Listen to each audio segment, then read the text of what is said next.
Saludos, saludos, saludos. Espero que se encuentren bien dentro de esta cuarentena.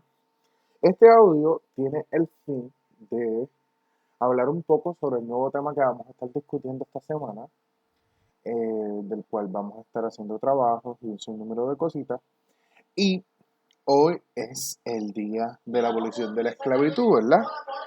Disculpen. eh, Hoy es el día de la abolición de la esclavitud y precisamente el tema que estamos trabajando en la historia de Estados Unidos tiene que ver precisamente con la esclavitud porque estamos trabajando el tema de la guerra civil. El nuevo capítulo que estamos trabajando es el de la guerra civil desde 1860 hasta 1865.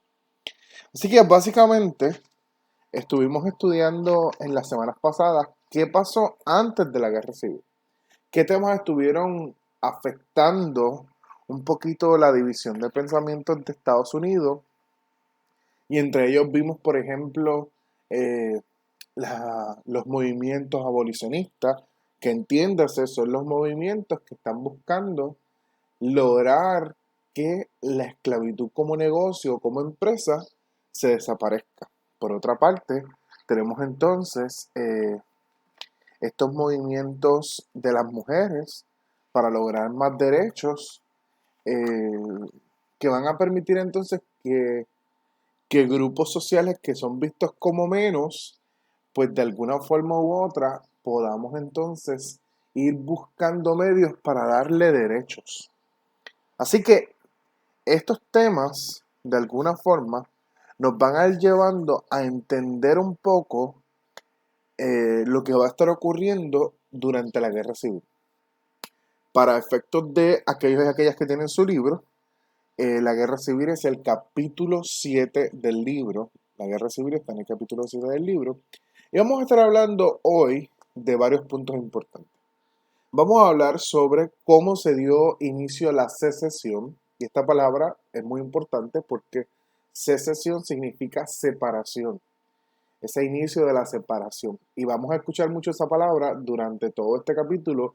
Secesión, división, porque hay un movimiento que se van a llamar los secesionistas, o sea, los que están buscando que la separación, que aquí podríamos decir hoy día los separatistas. Vamos a hablar un poco de cómo nació la Confederación, que son los estados del sur. Vamos a hablar un poco sobre la industria del algodón y la guerra. Vamos a hablar sobre las causas de la guerra. Vamos a hablar sobre la apertura y desarrollo de la guerra y nos vamos a quedar en el rol importante que jugó West Point en este proceso de la guerra civil. Así que vamos para encima. Comenzamos diciendo que la Constitución exigía que el presidente continuara en su puesto hasta que un nuevo presidente entrara en funciones. La fecha para realizar esa transferencia de poder era el mes de marzo.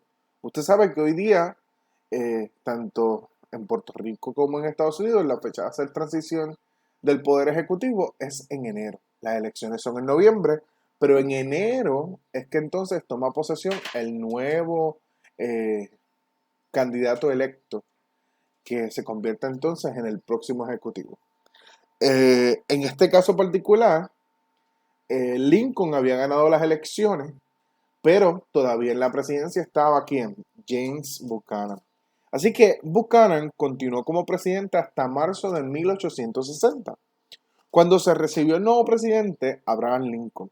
Por lo tanto, Buchanan le tocó presidir en los últimos días como jefe de Estado en una nación que se encontraba básicamente desmoronándose, básicamente en un proceso de, de destrucción propia. Los rumores que habían en esa época, los chismes, de que había secesión, o sea, de que iba a haber separación, habían comenzado inmediatamente después de las elecciones presidenciales del 4 de noviembre. El 10 de noviembre de 1860, uno de los dos senadores por el estado de Carolina del Sur presentó su renuncia. Una semana más tarde, el otro senador por ese estado también abandonó la capital federal. Así que Los dos representantes, los dos senadores de Carolina del Sur habían abandonado el gobierno federal.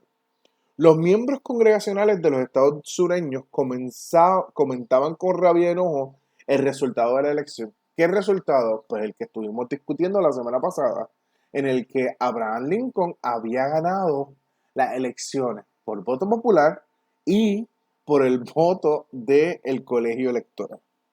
Así que esto traía rumores, ruidos, tambores de guerra y separación. Entonces, ¿cómo dio inicio la secesión? ¿Cómo se dio este inicio? ¿Cómo surge este proceso de secesión? Pues mira, el presidente Buchanan envió su último mensaje anual al Congreso el 3 de diciembre, presentándose como había sido hasta ese momento, un personaje confundido dentro de las políticas estadounidenses. En el mensaje proclamó, o sea, dijo, que la secesión era una acción ilegal. O sea, que en términos constitucionales y en términos legales, lo que estaban haciendo los estados del sur no estaba permitido. Pero al mismo tiempo dijo que entendía que el gobierno federal no tenía derecho alguno para evitar que los estados se separaran. Y si usted me escucha, y yo escucho eso diciéndolo por el presidente Buchanan, usted diría, como dicen por ahí la gente pueblerinamente, o te peinas o te haces rolo. ¿Se puede o no se puede? ¿Es posible o no es posible? Todos los políticos le criticaron. Los del norte por no defender la unión, los del sur por su visión de que eran unos ilegales y que la secesión era algo ilegal.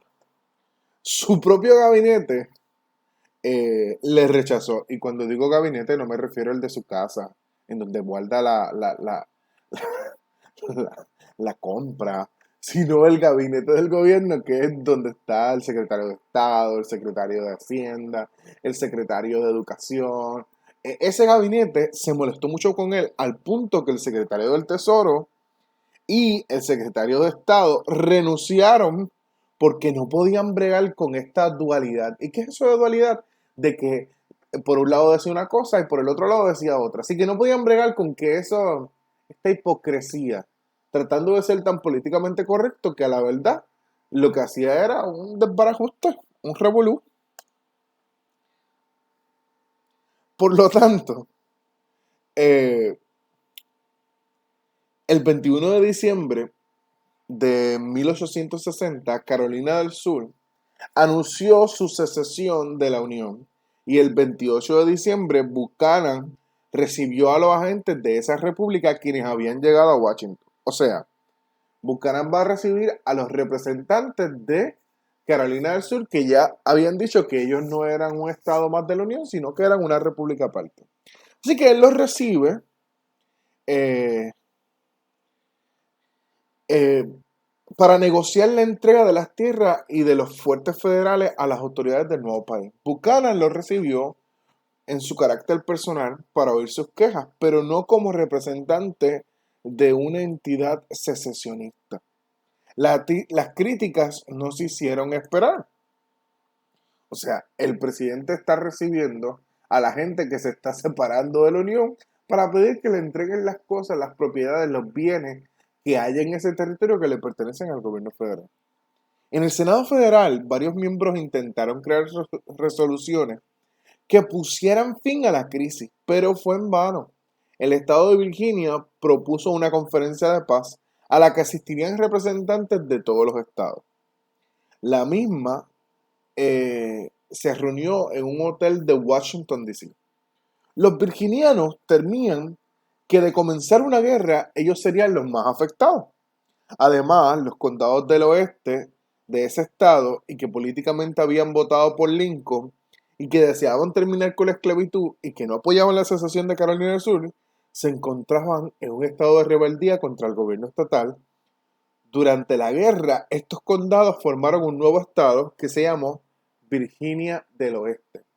Por eso se acuerdan cuando tuvimos el examen donde teníamos los mapas de los estados esclavistas y los no esclavistas, aparecía Virginia del Oeste, que yo les dije, todavía este estado no existía, pues este estado va a surgir o va a nacer como consecuencia precisamente de este proceso de la guerra civil y de que la gente no se puede poner de acuerdo y el cambio de mentalidad de las personas. 22 de los 33 estados enviaron delegados a la reunión de Washington, D.C., reuniéndose durante 16 días de febrero de 1861. En la reunión se presentaron varias propuestas para enmendar la Constitución, pero cuando éstas llegaron al Congreso no les prestaron atención, porque para esa fecha la secesión estaba en pleno crecimiento.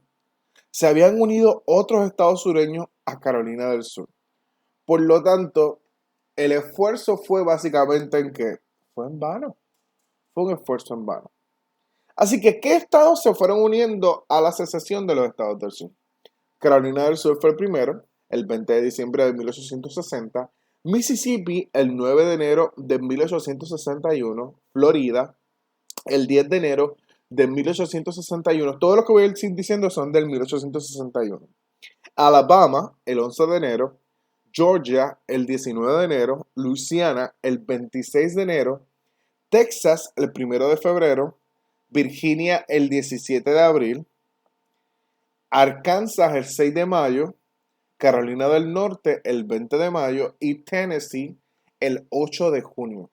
Missouri, Kentucky, Maryland y Delaware, Delaware, oh, come on, oh, come on, estaban ocupados por tropas federales, así que no era posible que pudieran unirse a la Confederación.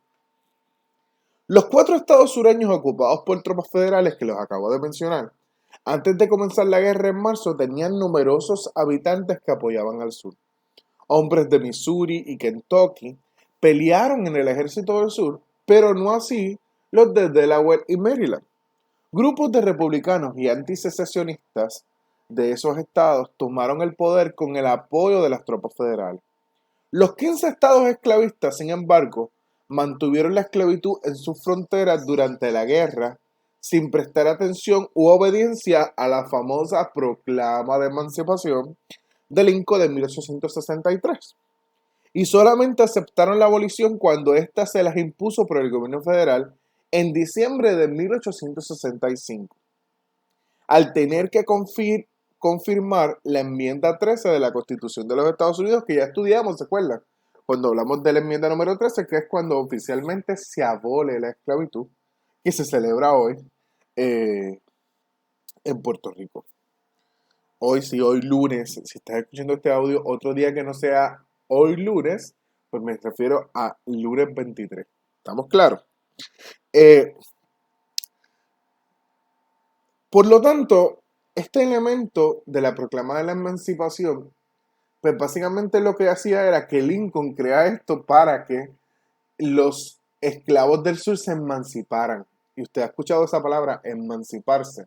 Pues mira, emanciparse es que usted puede demostrar que usted se puede mantener por sí mismo, que usted puede ser independiente económicamente y que puede vivir solo.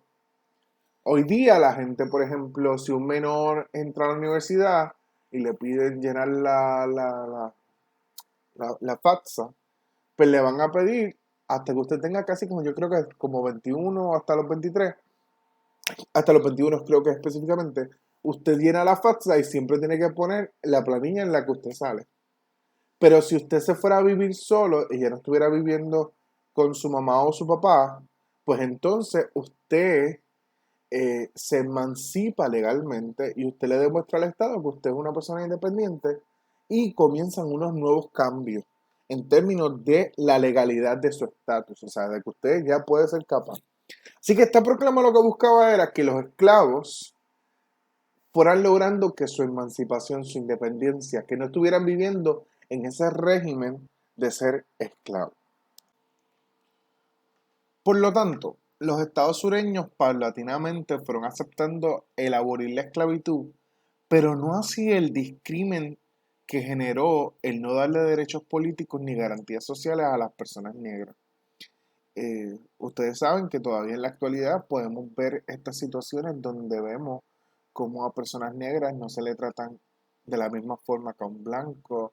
Lo podemos ver en diferentes programas, lo podemos ver a través de videos donde si ven a una persona negra en un lugar, la policía lo arresta simplemente porque estaba paseando, o le disparan a alguien porque lo vieron entrando a una casa y en realidad vivía ahí, pero se le quedó la llave adentro. Eh, Sin embargo, ese tipo de acciones tal vez no pasa con la gente blanca en los Estados Unidos. Eh, Así que yo le invito a que busque más información de esto porque el asunto del discrimen va a ser un tema que vamos a estar discutiendo un poco más en este semestre.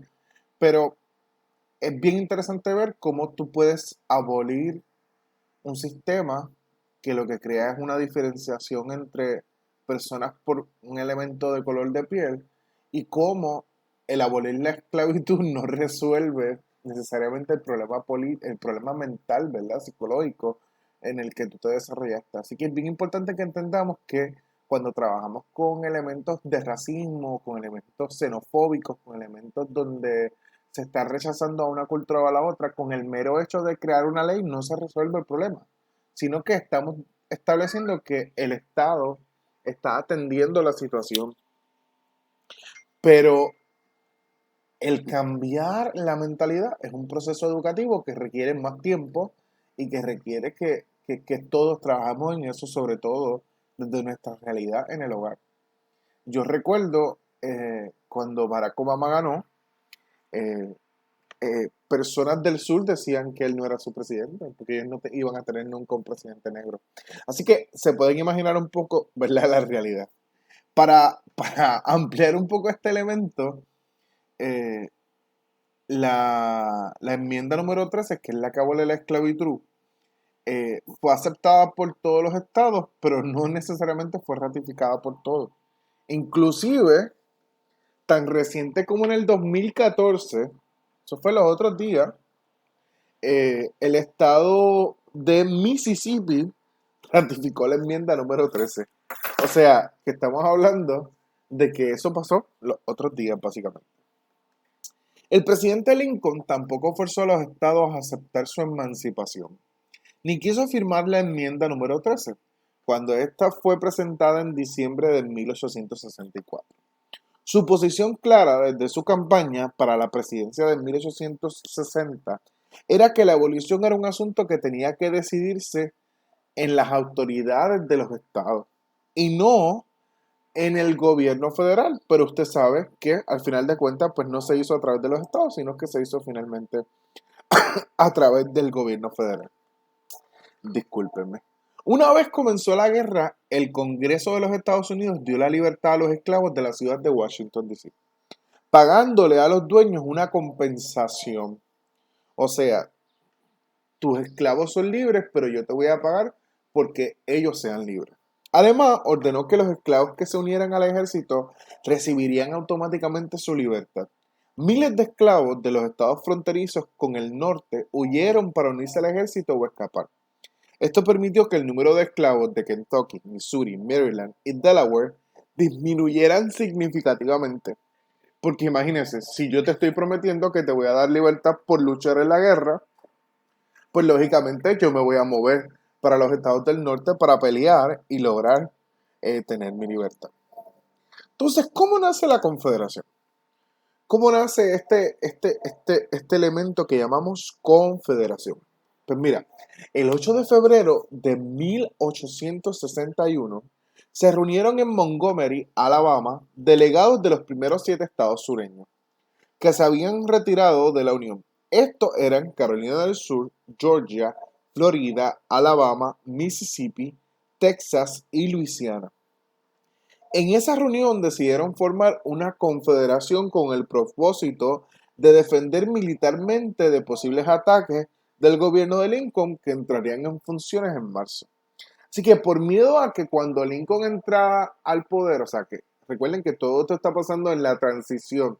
Lincoln gana las elecciones en noviembre, pero no va a tomar posesión del poder ejecutivo hasta marzo. Así que todo esto está pasando durante los últimos meses de la presidencia de James Buchanan, donde ellos están buscando decir, pues mira, vamos a seguir uniéndonos para que cuando venga Lincoln, no pueda con nosotros y podamos seguir manteniendo nuestro estilo de vida.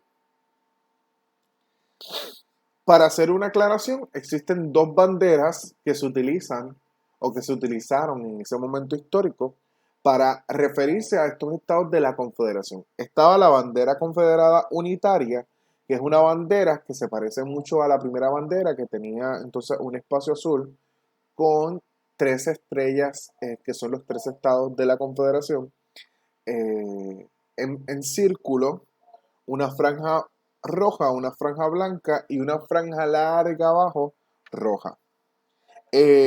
Y está la bandera militar confederada, la Dixie, que es la que mayormente uno conoce o ha visto, que es la que es roja completa en el fondo, tiene una X rellenada con azul, con los bordes blancos, y dentro de la X están las tres estrellas que representan precisamente los tres estados.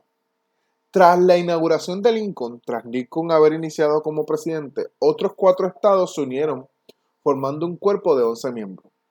La Confederación adoptó un formato de unión republicano con himno y dos banderas. La que dije ahorita, una unitaria y una militar, que representaba a todos los estados secesionados, a todos los estados que se habían separado. También prepararon unos artículos de confederación y establecieron unas armas y un ejército confederado. ¿Quién fue entonces el presidente? Pues mira, esta confederación se creó respetando la soberanía de cada estado para seguir sus actividades, participación, contribución y aportes en el bien común.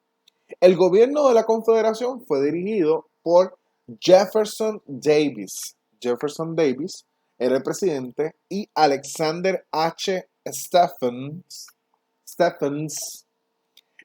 como vicepresidente. Tenían un congreso con dos cámaras y senado. La primera capital fue Montgomery, Alabama, hasta mayo de 1861, cuando se trasladó la capital a Richmond, en Virginia, desde donde se dirigieron todos los asuntos militares y diplomáticos de la Confederación hasta la rendición del sur en la primavera de 1865. Una de las primeras órdenes dictadas por el gobierno confederado fue la toma de todas las propiedades consideradas federales que se encontraban en los 11 estados miembros. Cortes de justicia de distrito, oficinas de correo, aduana, arsenales militares y fortines o bases militares. Así que todas estas propiedades que originalmente le pertenecían al gobierno federal, como ya ellos se habían separado de la Unión, pues estaban reclamándolo como que eran de quién, de estos estados confederados. Jefferson Davis solicitó unos 100,000 voluntarios para realizar estas tareas de toma de propiedades y defensa contra el norte. Los ejércitos, antes guardias nacionales de cada estado, tomaron los fortines y bases militares federales que existían en ellos. Se copió el formato militar que existía en los Estados Unidos, con una junta central militar bajo un secretario de la guerra y varios generales de mayor rango. El más importante de estos generales fue Robert E. Lee en este proceso. Ahora, ¿qué pasó entonces? ¿Qué está pasando entonces en términos de la industria del algodón y cómo esto tiene una importancia dentro de la guerra? Pues mira, las riquezas y los ingresos económicos del sur estaban en el algodón y su venta se hacía principalmente a Inglaterra y Francia. El secretario de Estado de Lincoln, William Seward, advirtió a las potencias europeas que el sur continuaba siendo parte de los Estados Unidos y que cualquier acción diplomática de aceptar su gobierno como legal sería visto por Estados Unidos como un ataque a su soberanía y razón para una guerra. Así que Estados Unidos está guillado porque está teniendo una pelea con los Estados Confederados y va y le dice a dos superpotencias europeas, que eran Francia e Inglaterra, le dice, si ustedes aceptan a los Estados del Sur, a esa confederación como un nuevo país, ustedes y yo nos vamos a ir en guerra. Así que, ¿qué pasó? ¿Qué logró? ¿Qué hizo? Pues por lo tanto, Francia e Inglaterra se cuidaron de no dar su reconocimiento oficial a la Confederación, pero sí mantuvieron relaciones comerciales indirectas, especialmente después de 1862, cuando los franceses invadieron a México desde 1861 a 1866. Ambas potencias, no obstante, recibieron a los agentes diplomáticos de la Confederación y le dieron inmunidad para viajar dentro de sus respectivos territorios. Inglaterra necesitaba grandes cantidades de algodón que el sur había provisto, pero como nación comercial había buscado otros mercados productores en la India y en Egipto. Además, varias islas del Caribe, entre ellas Puerto Rico, produjeron cosechas de algodón durante los años de la Guerra Civil que fueron a parar a los puertos de los ingleses y de los franceses. Por lo tanto, eh, no obstante, como parte de los tratos comerciales con el sur, Francia e Inglaterra propiciaron armas, o sea, le proveyeron a los estados del sur armas y dinero y material al sur hasta 1863. Ellos le dijeron a Estados Unidos, no, no, no, no, nosotros no vamos a apoyar a los Estados Confederados, pero le estaban dando armas a cambio de algodón. Pero duró hasta 1863, cuando la situación militar comenzó a empeorar después de la batalla de Steubenville. Se escribe Steubenville.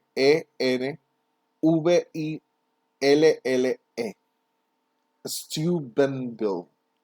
Y del famoso discurso hecho por Lincoln en Gettysburg, Pensilvania.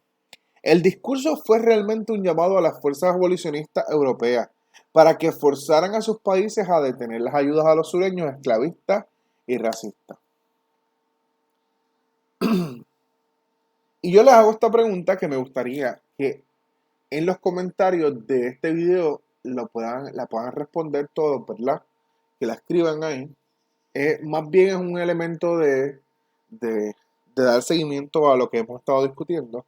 ¿Cuáles razones motivaron a los estados del sur para dividirse de los estados del norte? ¿Cuáles implicaciones internacionales y diplomáticas tuvo esta secesión? ¿Cuáles razones motivaron a los estados del sur para dividirse de los estados del norte? ¿Y cuáles implicaciones internacionales y diplomáticas tuvo esta secesión? Vamos a quedarnos ahí. Próximamente vamos a estar hablando entonces sobre las causas de la guerra, qué estuvo pasando, cómo se dio el proceso. Y obviamente vamos a seguir hablando un poco de este asunto de la abolición de la esclavitud y del tema de la esclavitud, porque va a ser un tema sumamente esencial en el aspecto de la guerra civil. Así que qué mejor que hoy para comenzar el tema de la guerra civil que el día de la abolición de la esclavitud, en donde podemos darnos cuenta de que este tema tan importante afectó el proceso y la política de los Estados Unidos de América, del mundo y de toda nuestra realidad como seres humanos.